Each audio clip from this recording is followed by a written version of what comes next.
Igitondo cyiza cyo ku itariki ya gatandatu ukwezi kwa karindwi 2026 ndabasuhuza mbifuriza kugira ibihe byiza aho muri hose mu Rwanda no hanze y'igihugu cy'u Rwanda by'umwihariko mu karere k'ibiyaga bigari abadukurikiye muri mu gihugu cya Uganda, Repubulika Demokarasi ya Kongo, Uburundi n'igihugu cya Tanzania nabo mudukurikiye muri hakurya y'amazi magari mwese ndabaha ikaze muri amakuru.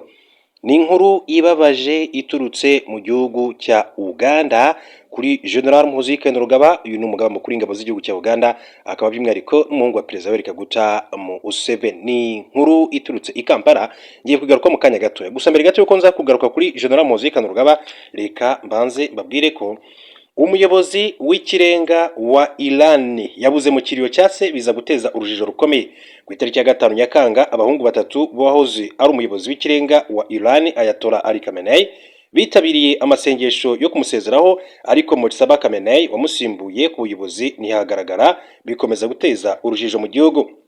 Televiziyo ya leta ya Iran yerekanye Mustafa witwa Meysam ndetse na Masudi Khamenei basenga imbere y'amasanduku yari yashyizwe mu mbuga nini ya Imam Khomeini Grand Mosala i Tehran, ahabereye iyi mihango y'icyubahiro.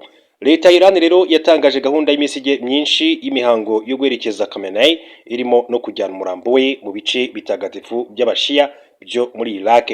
Nyuma y'imihango yo kumusezeraho mu buryo bw'icyubahiro, kwa gatandatu umurambo wasezeho mu buryo bwa rusange uherekejwe n'abagize umuryango we nabo bishwe.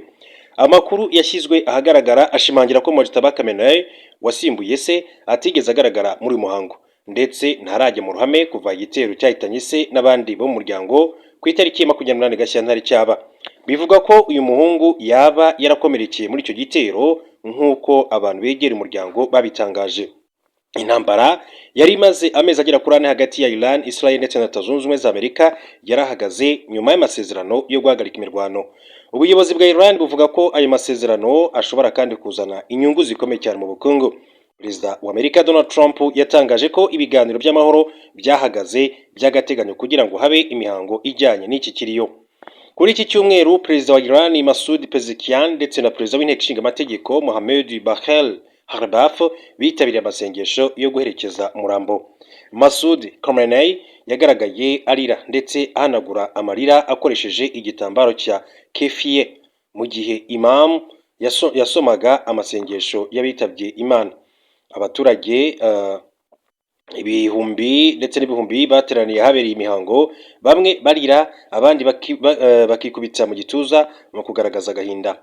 Ubuyobozi bwatangaje ko miliyoni 7 z'abantu bakoresheje uburyo bwa gari ya moshi mu kwerekeza i Tehran mu gihe gito cyane nyuma y'imihango i Tehran. Umurambo ujyanwa i Qom, hanyuma rero ujyanywe mu mijyi mitagatifu ya Najaf ndetse na Karbala muri Iraq mbere yo kugarurwa muri Iran mu mujyi wa Mashhad. Leta ya Iran yavuze ko izakoresha uburyo bwihariye bwo gutwara abantu, gutanga ibiribwa n'amacumbi kugira ngo abaturage bitabiriye iyi mihango ku bwinshi. Buryo bw'inshamake kandi reka mabwire ko uwitwa Dmitry Medvedev wahoze ari perezida w'Uburusiya akaba kandi n'umuyobozi wungirije w'akanama gashinzwe umutekano muri icyo gihugu yavuze ko igitero cya Leta Zunze Ubumwe za Amerika na Israel kuri Iran cyabaye nta mpamvu ifatika kandi cyakozwe mu buryo bunyuranyije n'amategeko mpuzamahanga. Medvedev yabitangaje ubwo yari mu rugendo agaruka mu Burusiya avuye muri Iran, aho yari yitabiriye umuhango wo gusezera bwa nyuma kuri Ayatollah Ali Khamenei wahoze ari umuyobozi w'ikirenga w'icyo gihugu. Mu kiganiro yagiranye n'abanyamakuru b'Abarusiya, Medvedev yavuze ko nta mpamvu ikomeye cyane Amerika yari ifite yo kugaba igitero kuri Iran kuko Iran itigeze ibangamira Leta Zunze Ubumwe za Amerika. Yagaragaje ko icyo gihe Iran yari mu biganiro na Washington, bityo igitero cyafashwe nk'icyerekana ko amategeko mpuzamahanga ari kugenda asenyuka. Medvedev yanenze iyicwa ry'abayobozi ba Iran hamwe n'abasivili benshi barimo n'abana b'abanyeshuri, avuga ko bidaha isura nziza abafashe icyo cyemezo. Yongeye ko Iran yanyuze mu bihe bikomeye ariko ikabinyuranamo icyubahiro, anavuga ko nubwo Tehran yangiritse mu bice bimwe na bimwe ubuzima bwagarutse mu murwa mukuru. Dmitry Medvedev yavuze kandi ko mu gihe cy'intambara Iran yamenye ko ifite igikoresho gikomeye cyane cyo kwirwanaho gihwanye n'intwaro za kirimbuzi, ari cyo umuhora wa Hormuz. Yavuze ko gufunga iyo nzira byatumye ibiciro bya peteroli byiyongera cyane bikagera no ku $120 ku gunguru kamwe. uyu munyapolitike kandi yanenze ibihano byafatiwe Burusiya na Iran, abyita ibihano bidafite ishingiro kandi binyuranyije n'amategeko mpuzamahanga. Reka mbabwire ko mu makuru yandi impungenge zikomeje kuba nyinshi ku nkunga yo kurwanya Ebola muri Repubulika ya Demokarasi ya Kongo itagezwa kubo igenewe. Visi Guverineri w'intara Kivu y'Amajyepfo muri Repubulika ya Demokarasi ya Kongo, Manzi Wili, yavuze ko amafaranga igihugu cyabo gikomeje kandi guhabwa n'abafatanyabikorwa mpuzamahanga yo kurwanya icyorezo cya Ebola bitazwi aho ajya, kuko abaturage bo mu bice byibasiwe nta bufasha bubageraho. Ibi yabigarutseho nyuma y'aho banki y'isi itangaje ko yongeye kandi inkunga yageneye Repubulika ya Demokarasi ya Kongo mu guhangana na Ebola yibasiye intara za Kivu y'Amajyaruguru, Kivu y'Amajyepfo na Ituri, aho yose hamwe yageze kuri miliyoni 73 z'amadolari Amerika.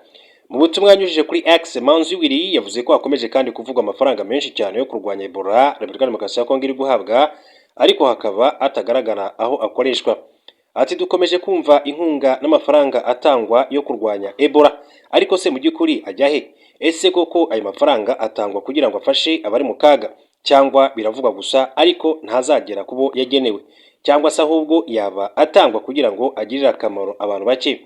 Aya magambo yaje nyuma y'inama abereye i Kinshasa ku itariki ya 2 Nyakanga 2026 yahuje Perezida Felix Tshisekedi wa Repubulika ya Demokarasi ya Kongo na mugenzi we wa Afurika y'Epfo Cyril Ramaphosa, wari wasuye Repubulika ya Demokarasi ya Kongo mu rwego rwo kuyigaragariza ubufatanye muri iki gihe ihanganye n'icyorezo cya Ebola.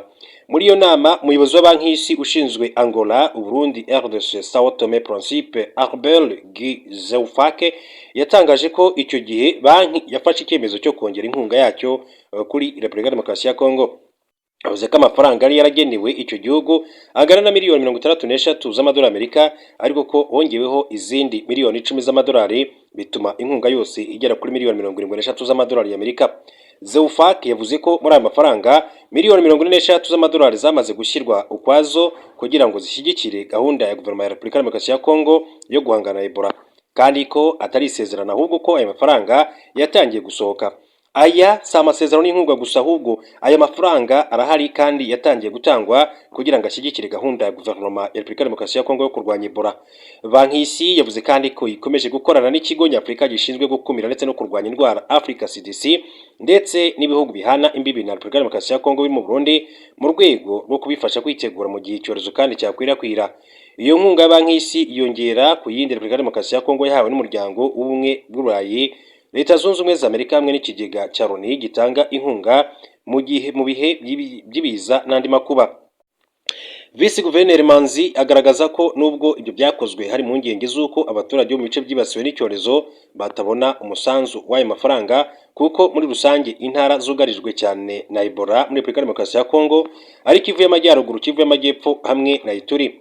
Ishami rya Loni ryita ku buzima OMS riherutse kandi gutangaza ko iki cyorezo gikomeje gukwirakwira mu bice bitandukanye bya Repubulika ya Demokarasi ya Kongo, ndetse ko hari impungenge ko umubare nyawo w'abacyanduye ushobora kuba urenze utangazwa.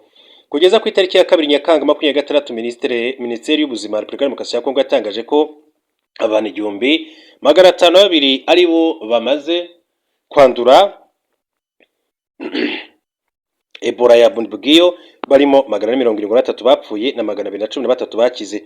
Mu banduye harimo 22 bashya, bose babonetse mu ntara Ituri na Kivu y'Amajyepfo mu masaha 24 yarashize, mu gihe kandi abapfuye muri amasaha ari 26.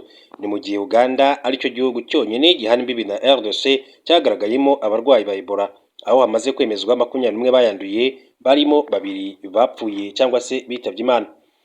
Reka tujye kuri General Muhoozi Kainerugaba, umugaba mukuru w'ingabo z'igihugu cya Uganda UPDF, ndetse akaba n'umuhungu wa Perezida Kaguta Museveni. General Muhoozi Kainerugaba yajyanywe mu nkiko n'umunyakenya wahoze ari ministre.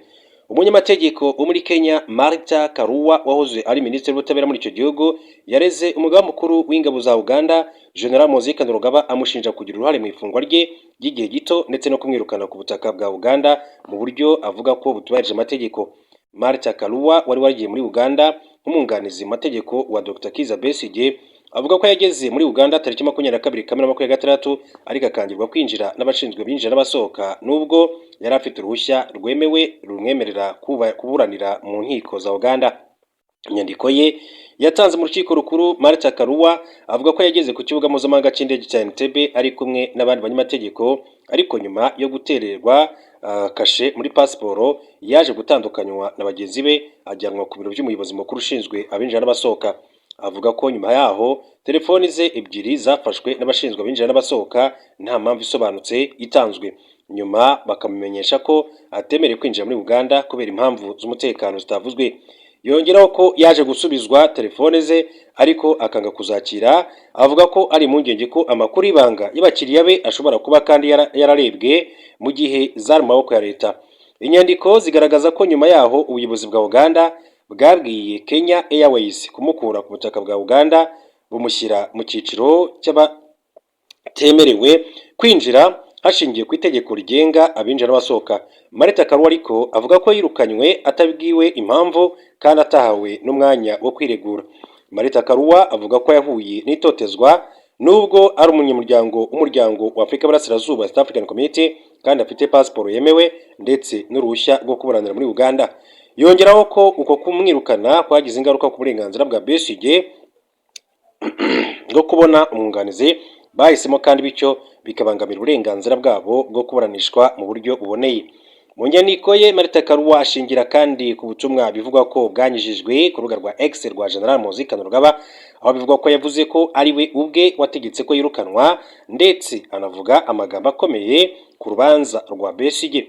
Muri ayo magambo harimo aho bivugwa ko yagize ati ninjye ubwanjye namwirukanye, ntazongera kwemererwa mu gihugu cyacu.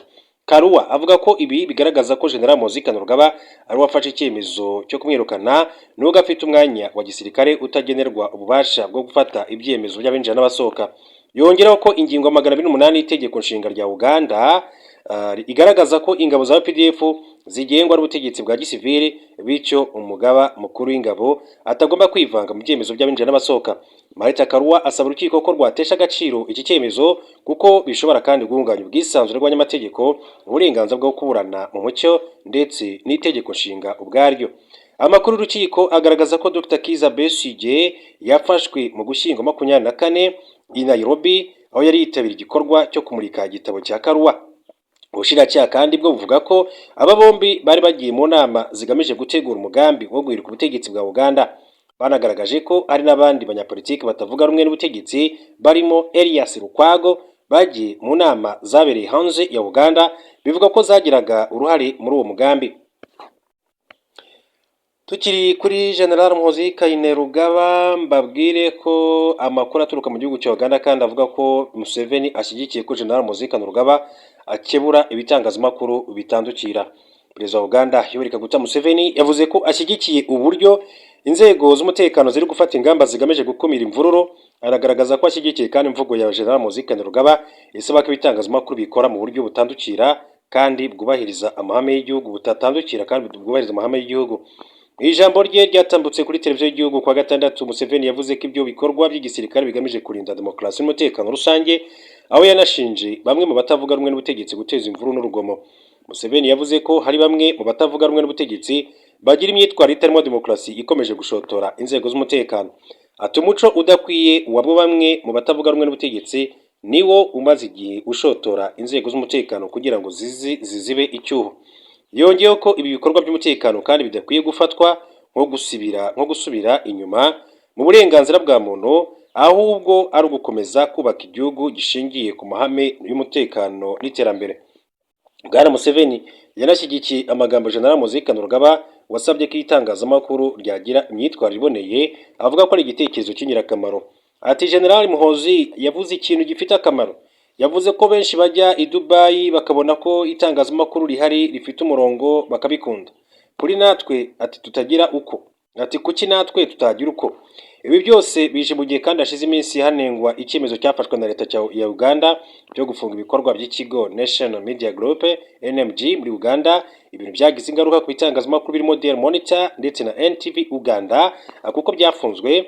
Ni icyemezo cyashyizwe mu bikorwa n'igisirikare cya Uganda ku mabwiriza yagizwemo uruhare na General Muhoozi Kainerugaba.